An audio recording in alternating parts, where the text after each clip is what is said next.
All right, good morning. We're in traffic again, so what time is it? It's storytelling time. We're going to talk about the S.H.U today, or the hole, or, isolation, whatever you call it at whatever facility you were at. Or if you're just listening and listening into conversations and stories about prison out of curiosity, there's several different variations of this, I guess. Where I was, it was called the S.H.U, Segregated Housing Unit. And I was there the weekend before Easter, and I had a visit scheduled with my mother coming in, who would see me on weekends most often, or more often than not.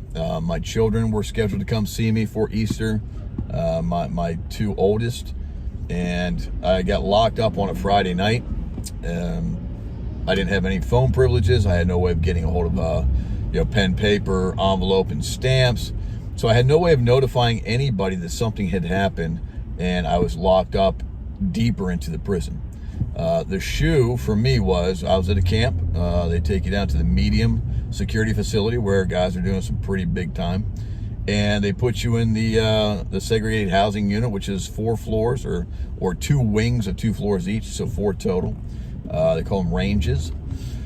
About 140 or so cells, I think. I think it's pretty close, maybe 130. And when I got there, it was, like I said, the weekend before Easter. It was still very cold outside. We're in the mountains. So there's a lot of frost or snow on the ground still. And when I got, charged with my crime of being inside prison's crime, which was possession of a cell phone, I admitted guilt, took the hit, so my other cellmates wouldn't be succumbing to any type of punishment. And they were released to go back up to the camp where I stayed in the hole. From there, they take you to a different unit of the hole, or a different version of it. It's called DS, which is disciplinary section, where you really have no daylight.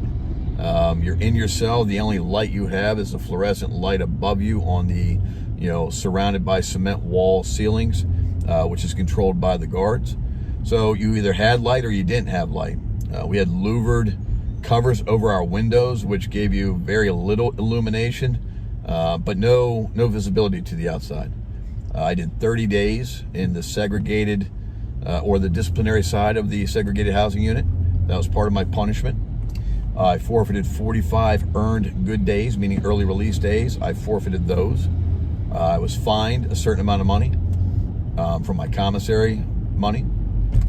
And I lost all my privileges for 6 months, which I guess at that point didn't really matter because I was in there for 6 months. So they were pretty much, over with. That punishment was over with when I was released, and got sent around to the United States to several different facilities. What I'll tell you is, going to the hole for the first night was kind of shock and awe. I mean, you're already in prison, so it's like, well, you just take me to a different part of it.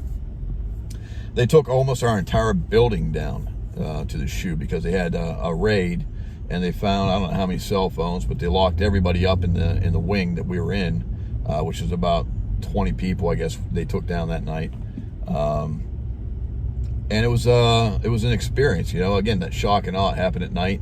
So by the time we got processed in, strip search, gave us our new uniform, which was a orange jumper, and gave us our cell.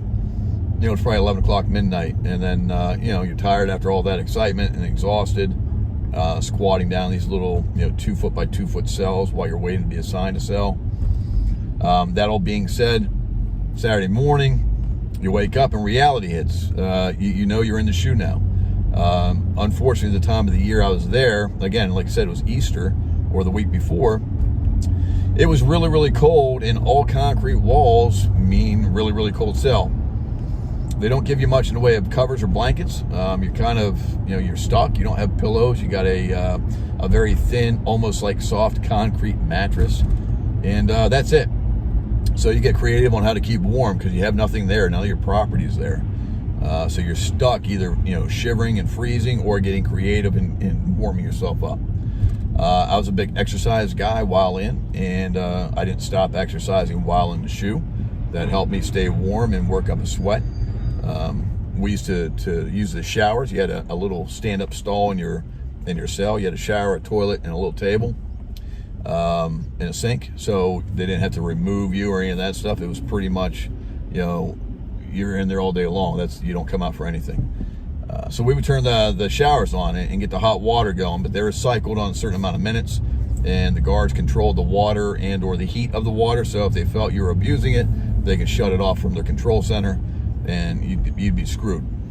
The downside to having hot water and steaming up your room for some sort of heat or relief is you have that condensation then all over the cement walls and the ceiling, and then you have that dripping or that moisture that's attached to it, and that it just makes it even worse. So that the immediate adjustment mentally was just so overwhelming.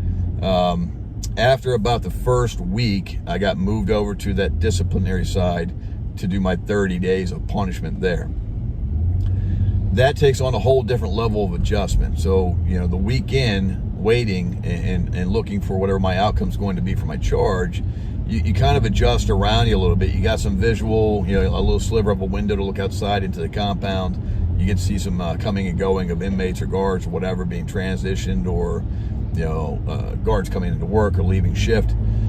When that's gone and you're really just all dark in your cell, even with the lights on, it's just kind of that dark, gloomy kind of look, not very well cleaned. And then a lot of the writings from previous inmates that were in these cells, you can see like the level of mindset that some of these people were. I mean, they had just doom and gloom everywhere in their writing. So it made you just kind of, I don't want to say sink to a new low of life, but you had to start struggling with what reality was, because sooner or later I was going to go home. But some of these people weren't ever going home, and you can tell in some of the words or the writings that were used on these walls that person clearly didn't see a vision of freedom. And it really was a sad moment for me, and it hurt me mentally. I really had to sit down and adjust and keep convincing myself that things were going to work out. I was going to go home sooner or later. I had an exit date. And so on. So that mental adjustment, this is where you become, as they say, institutionalized. You really take on a whole different presence of life. You view people, you view individuals, you view races, you view common sense versus stupidity and ignorance. It all comes really at a different level. You start analyzing everything. So after my 30 days, I was very thankful to get back to the regular part of the S.H.U, which is still, 40 square feet of confinement, but I had a little bit more visibility to the outside world. I don't want to say it was any better treatment, but it just, that breath of fresh air of having a window to see outside. What was really, really wild for me was I went into the DS side, the disciplinary side, and it was very chilly. I think the day I got over there, it snowed a little bit, and there was nothing on the trees, obviously. It was just coming out of winter months. And when I came out was the very beginning of May. Remember, I went in there Easter weekend to the S.H.U, or the week before Easter, and I spent about 7 to 10 days before I was sentenced to the other side, that disciplinary side. And once there, I was there for 30 days without windows. Even in rec in the morning, you're in a cage and it's surrounded by cement walls, so you don't see. You see sky if you look up, and that's it, or other inmates around you through cages. I came back from that DS side in the culture shock. Everything was green. The window I looked out, it was just overwhelmingly green with that, that spring mountain, fresh greenery, blossoming and blooming. It all was there. And again, I went in, it was cold and wet and dark and gloomy and gray and no leaves and nothing on the trees. And then 30 days later, it was like I spun around into a new world.